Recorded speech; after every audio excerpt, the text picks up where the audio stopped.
जाली मैंडेट के हामिल हुक्मरानों के हाथ में है। हर आए दिन सूबे सिंध के अंदर अवाम मुश्किलात का सामना कर रहे हैं। आज हालत यह है कि मैंगो फेस्टिवल के लिए आज हालत यह है कि डांस पार्टियों के लिए करोड़ों रुपए की बजट तो है, लेकिन मासूम बच्चे अस्पतालों में तड़प तड़प कर फौत हो रहे हैं। कोई पुरसाने हाल नहीं है। यहां के जसाइल, यहां के वसाइल बेचे जा रहे हैं, यहां के जमीनों के सौदे किए जा रहे हैं, यहां के दरिया बेचे जा रहे हैं, यहां पर मदनियात के सौदे किए जा रहे हैं, कारों जर को बेचा जा रहा है। नाहल नालायक हुक्मरानों, ये सिंध तुम्हारे बाप दादा की जागीर नहीं, ये सिंध के अवाम की जागीर है। वसाइल पर, जज़ाइर पर, मदनियात पर डाका डालने की इजाजत नहीं देंगे। आज हालत यह है, बलोचिस्तान में अमन अमान सिर्फ दाव पर नहीं, खैबर पख्तूनख्वा सिर्फ वहां अमन अमान दाव पर नहीं। कौन है वो जो यहां डाकुओं की सरपरस्ती करते हैं? क्यों कर स्ट्रीट क्राइम कराची में उरूज पर है? क्यों कर हैदराबाद, मीरपुर खास, नवाब शाह डिवीजन के असला में स्ट्रीट क्राइम उरूज पर है? क्यों कर आज सक्कर और लाड़काना डिवीजन डाकुओं के रहमो करम पर है? मेरी जमात ने वजीर आजम के सामने, वजीर आला के सामने कच्चे में ज्वाइंट ऑपरेशन का मुतालबा किया था। क्यों कर डाकुओं के खिलाफ कार्रवाई नहीं होती? क्यों कर उनको सजाएं नहीं मिलती? ईद के दिन शिकारपुर से शहर से मासूम 2 साल का बच्चा अगवा किया गया। गड़ी यासीन से 2 बच्चे अगवा किए गए। आज हालत यह है, ठुल से जैकबाबाद तक, तंगवानी से ठुल तक, शिकारपुर से कश्मीर और कंकोर तक, सक्कर से शिकारपुर तक, लाड़काना से कंबर शहदाद कोट तक, रात तो रात दिन को भी सफर करना महाल हो गया है। आज मेरी जमात ने अमन मार्च किया, आपके कान पर जूं तक नहीं रहेंगी। हमने ज्वाइंट ऑपरेशन का मुतालबा किया, आप सुधरने के लिए तैयार नहीं। हमने फैसला किया आज के इस इज्तिमा में सिंध अमन मार्च का मौजू होगा। सक्कर लाड़काना डिवीजन के असला में ऑल पार्टीज कॉन्फ्रेंसेस होंगी। 30 जून को सक्कर में कबायली जरगा अमन के लिए करेंगे। सुधर जाओ, अमन कायम कराओ, वरना 17 जुलाई को वजीर आला हाउस की तरफ अमन के लिए लाखों लोग मार्च करेंगे और अमन के लिए वजीर आला का घेराव करेंगे।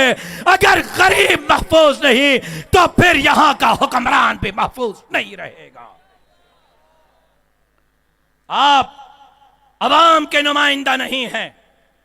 मैं आज दावा करता हूं कि सिंध की अवामी जमात पीपल्स पार्टी नहीं, वो एस्टेब्लिशमेंट के बैसाखियों पर है, वो करप्शन के पैसे की बैसाखियों पर है, वो वडेरों, सरदारों, नवाबों के बैसाखियों पर है। अवामी जमात सिंध में मुस्लिम लीग नहीं, जीडीए नहीं, कौम परस्त नहीं। ये देख लो, हैदराबाद में जमीन पर बैठे हुए लोग ये सरकारी मुलाजिम नहीं, ये किराए पर दी गई गाड़ियों में नहीं आए, बिरयानी के प्लेट पर नहीं आए। ये जमीन पर बैठे हुए अपने जेब से खर्च करके आए हुए लाखों सिंधी इस बात का ऐलान कर रहे हैं कि सिंध में अगर कोई अवामी जमात है तो वो मौलाना फजलुर रहमान की जमात जमीयत उलमा इस्लाम है। और अब कोई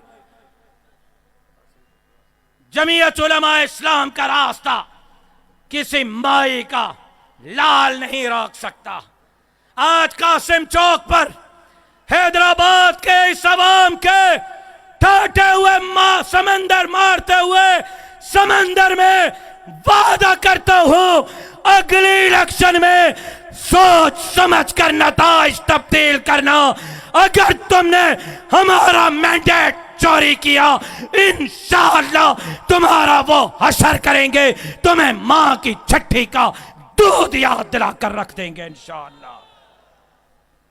मेरे भाइयों, मैं हैरान हूं, बदअमनी कराने वाले, दरिया बेचने वाले, जज़ायर और वसाइल और जमीनें बेचने वाले आज विफाकी हुकूमत की बजट पर तंज कर रहे हैं। सिंध हुकूमत ने कहा है कि हम विफाकी हुकूमत के बजट को मुस्तरद करते हैं और उन्होंने कहा है हम विफाक से मुतालबा करते हैं कि मुलाजिमीन की तनख्वाहों में 50% इजाफा किया जाना चाहिए।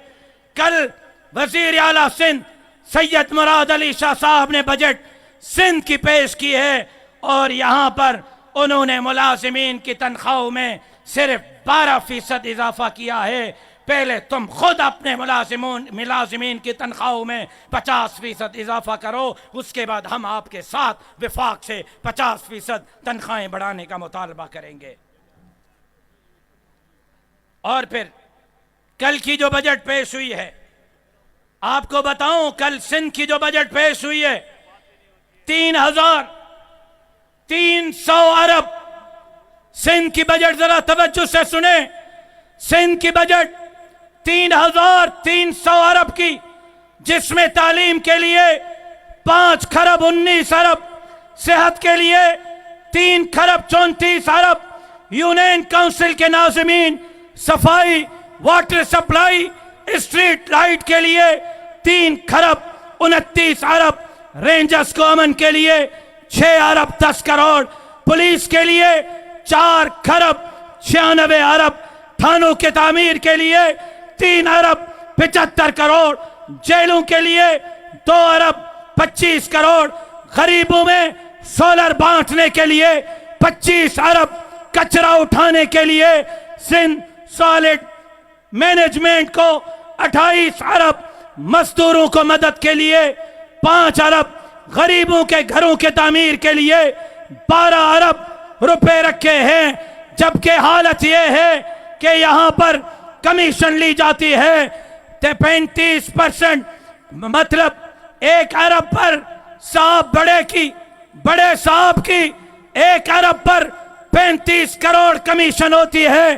3,300 अरब की बजट में मतलब यह हुआ कि सिर्फ बड़े साहब को कमीशन मिलेगी 1,115 अरब, जिससे वो अगली इलेक्शन खरीदेगा, जिससे वो धांधली करेगा। तुम 1,115 अरब क्या 3,300 अरब भी लगा लो, मुकाबला नहीं कर सकोगे। तुम्हारे इक़्तिदार का जनाजा जमीयत उलमा इस्लाम के ये जियाले पढ़कर रहेंगे इंशाअल्लाह। हालत यह है, सरकारी मुलाजिमीन को नौकरियां नहीं, लोकल गवर्नमेंट में 1,300 मुलाजिमीन उठाए, 2 साल से उनको रखा हुआ है ट्रेनिंग में, पोस्टिंग नहीं दे रहे। क्यों? इसलिए कि 5 ग्रेड वाला बंदा, 3रे और 4थे ग्रेड वाला बंदा लोकल गवर्नमेंट में 16 ग्रेड के ओहदे पर बैठा हुआ है और ऊपर माल पहुंचा रहा है। जिनको उठाया है वो 2 साल से लोकल गवर्नमेंट में 1,300 मुलाजिमीन ट्रेनिंग कर रहे हैं, उनको पोस्टिंग नहीं मिल रही। आज हालत यह है, गंदम के रेट 2,400 रुपए फी मन, जबकि जमींदार को, हारी को गंदम की लागत पड़ रही है 2,800 रुपए। इस साल हर हारी ने 1 मन पर 400 रुपए का नुकसान किया है। जमींदार ने 1 मन गंदम पर 400 रुपए का नुकसान किया है। यहां जमींदार को नुकसान दिया गया। फिर मिल एसोसिएशन के सदूर, पीपल्स पार्टी के अहदेदार, एमएनए का भाई, एमएनए का चचा, एमपीए का बेटा, एमपीए का रिश्तेदार, मिल्स एसोसिएशन का सदर है, वो गंदम खरीद रहे हैं। जब गंदम उनके हाथ में आएगी फिर गरीब को आटा भी खाने का मयसर नहीं होगा और अरबों रुपए गंदम में करप्शन की जा रही है। करीब माशाअल्लाह, खड़े हो जाएं और मोबाइल की लाइटें जलाएं। जल्दी करें, जल्दी करें। झंडे फिलहाल नीचे, फिलहाल झंडे नीचे, मोबाइल की लाइटें। ओहदेदार भी, जिम्मेदार भी, रजाकार भी, सालार भी, कारकुनान भी, ऊपर ऊपर उठाएं मोबाइल की लाइटें। झंडे नीचे, मोबाइल की लाइटें जलाएं जरा। माशाअल्लाह, माशाअल्लाह। साईं अब्दुल कय्यूम हालेजवी साहब के फर्जंद मुझे फरमा रहे थे, कराची जलसे का रिकॉर्ड आज टूटा है या नहीं टूटा। देखने वालों देख लो, रिकॉर्ड करने वालों रिकॉर्ड कर लो। 50 गर्मी के टेम्परेचर में 15 जून को हैदराबाद के तारीख का बड़ा जलसा मौलाना फजलुर रहमान के क़यादत पर एतमाद का इजहार है।